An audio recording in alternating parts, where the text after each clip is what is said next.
Hey guys, you're watching the Best Damn Comic Show, and today we're going to talk about the age-old question, to slab or not to slab. And when I say slab, I mean getting your books graded, the pros and cons. This is something that's been around since the early 90s, but I feel like in the last 10 years or so, it's really taken flight and become almost a standard for collectors now and resellers. You, as a dealer, have to deal with this issue now. Right. Give me some pros about grading your books. So you take like this book, raw copy on this book is nowhere near for an 8.0 what a slab copy is going for. Right. So depending what you have invested in it, you gotta sit there and go, is it worth grading? Because if it is, your money just doubles or triples in some instance. Yeah. Amazing Spider-Man 301. Just a simple book, right? And that's the thing, is getting that 9.8. I personally don't care for anything less than 9.8 on modern book. You get a 9.6 301, $200. You get a 9.8 301, that book is fishing $1,500. Wow. And climbing, that's the key, it's climbing. Well, but that's also, there's a reason behind that as well, because there's so many copies of that book out there. To get the rare one, you have to get the highest grade. But that's the problem, is that Yeah. because there's not. I mean, a lot of guys grade to sell or for their own collections. Yeah. I pulled some books that, I mean, they look beautiful, and then with the press and clean them even better. But this book, Professor Hulk, this is a book to get graded, you know, and it looks pretty clean, 266.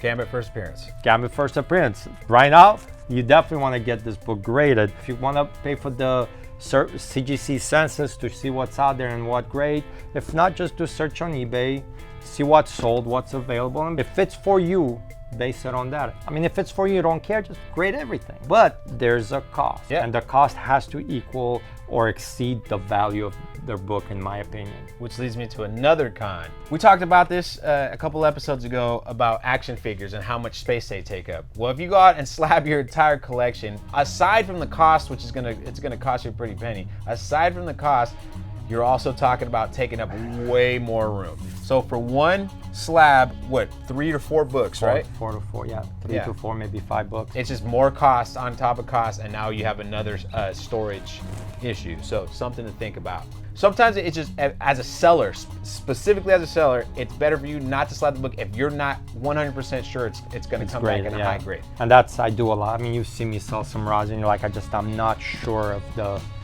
I mean, I want to say it tonight, but I don't want to risk it, you know, so I'll just sell it or let somebody else play with it. And speaking of cost, I mean, we didn't really break it down, but if I want to grade one of these books, what's that going to cost me? 75. There's pros and cons. I was very against it for the longest, and you know that, but you know, I start submitting, I'm spending this much, but my return is this much. I'm like, let me keep doing. Right now, if I were to do the math and on my CGC submissions, I think I'm way up here on return versus cost. Right. You know, so in my opinion, I would do. I know we're a week behind, but let's talk about Absolute Carnage #1.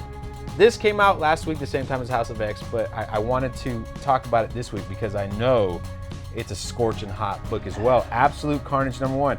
So just a quick anecdotal story here. I was up in the Bay Area at my buddy's shop, Comic and Figure Addicts, Union City, and a guy walks in and basically cleans the rack of every single cover of the book. He was like, I want every single cover of this book, because he was so excited about this storyline, and he seems to not be the only one. What are your thoughts on this? I know it's Donny Cates. Chugga. It's that Donny Cates train, guys. He's building his team up. And you got Ryan Stegman, man. That guy's a freaking beast. Look, it's just beautiful artwork. You got Venom, Carnage. This goes back to Amazing Spider-Man 361, you know, where you had that. And the story's just insane. You got the maker in here. And if you haven't read Future Foundation, I recommend Future Foundation, because everything's gonna tie in. That's actually Reed Richards from the Ultimate Universe. Right? Yeah, he was somebody's prisoner. You know, he looks like he's around, and you end up in Before this came out, that book was relatively cheap, guys. So be on the lookout for that first. You know, they end up in Ravencroft Institute for Criminal Insane, and then again, Carnage is going after everybody that had a symbiote. Who had the symbiote last? Any symbiote? Fucking Norman Osborn. And Dan Slott's Red Thread storyline. And watch those start picking up again, because they've cooled down a little bit. If you missed in it, pick it up. And that series, Norman's kid ends up with the leftover on the symbiote. And that's Amazing Spider-Man 798. 798, 99. You had the Yeah. whole Red Thread. Dan Slott's last hurrah run on Amazing Spider-Man was like greatest story ever. But in here, he goes after Norman Osborn, and it's like you got Spidey. Just so many. I can see why people want this book. You know, $7.99, but now it's gonna be more than $7.99 because they're sold out. Second print hasn't shipped; it's sold out. Third print solicited. Is that gonna be sold out too by the time, you know, in a week or two? Most likely, they'll probably go to a fourth print. And they have different covers. And this, in some instances, they're doing new cover art.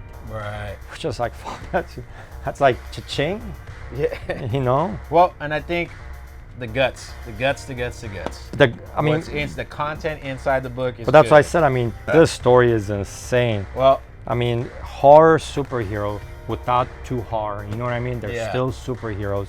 Great book. well, let's get into picks of the week. But before we get started with picks of the week, we're going to talk about what we missed. First book is Once and Future #1 by Boom Studios. It shipped with a solicitation for third print. Wow. Carnage versus Deadpool, part of the Absolute Carnage Yeah. storyline.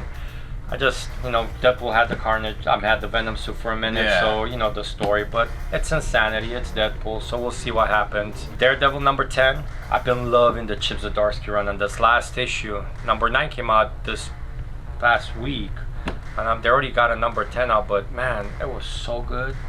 People are just that they're sleeping on this Daredevil book. They are, I mean, There's I hear it every week from not just you, but people online are talking it's about really the solid. story itself. You know, Yeah. Chip. I mean, what else is he doing? Yeah, he's doing Invaders, and it's that dabble because Namor's gone cuckoo for Cocoa Puffs. You know, it's Right. great. Tony Stark, Iron Man. We talk about Don Slott, his run on Amazing. People hate it, people love it, but the numbers prove that people loved it. We'll see. But this issue looks like they're bringing back an old villain. Maybe I'm thinking Ultron. I don't know, because you know it is Tony.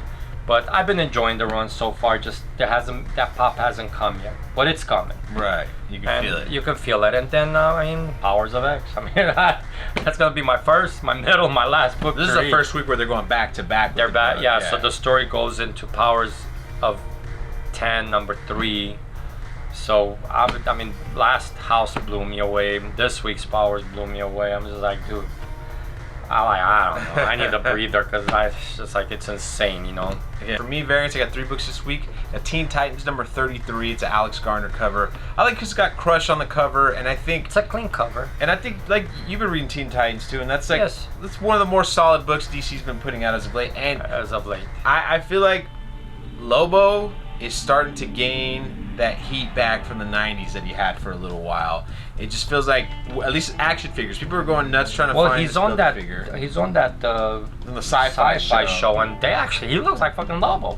A little small for my taste. But still, yeah. he looks like the comic book, Right. you know. So, you know, you get that TV presentation. People actually, oh, dude, Lobo. You know, you of course you're gonna be interested Right. in it again, yeah. Then I got Absolute Carnage versus Deadpool #1. This is the Clayton Crane / Codex variant. It's got the female Venom on it. I don't want to say the female Venom. It's when the Venom symbiote takes over a woman. I don't know who the woman is. Right. But it's a cool looking cover. Clayton Crane, you guys should he know always already. does, yeah. He does great Venom work, and I don't know how Codex is involved in the covers. Well, I don't know if he's doing the color or whatever. I don't I'm even not know sure. Codex. Yeah. I mean, Yeah, could he's be like kinda new. Is it a new artist or it could be the theme of the? Or it could be variant? a theme, or Codex might Yeah. be the name of the character when Venom Yeah. takes over the woman. I'm So- not sure, but it's a cool cover. It is a cool cover, and I feel like this book's one of those books that's going to be fun. People are probably going to sleep on it because it's a side, you know, limited series. They're sleeping on a lot of these side books. I'm Yeah. telling you. I mean, Scream this week was good, and she's gonna get her own ongoing. It's a new Scream, right? Yeah, and then you have the Separation Anxiety book. I mean, I heard some really good things about this past week's Absolute Carnage book. So the tie-ins, I mean, people are sleeping. You know, but yeah. And then finally, Daredevil #10 got a Jung Kyung Yoon variant.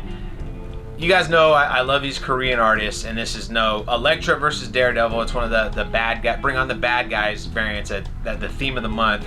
Really cool cover. It's just classic Daredevil versus Elektra. It doesn't Right. get better than that.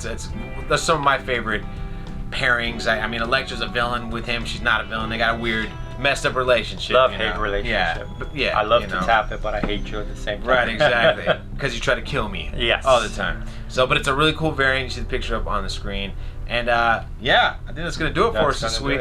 Thanks for watching. You know the drill. Smash that like button. Leave comments. Let us know what you think. Subscribe if you're not a subscriber. Ring the bell if you are. And we'll see you next week. Cat takes away.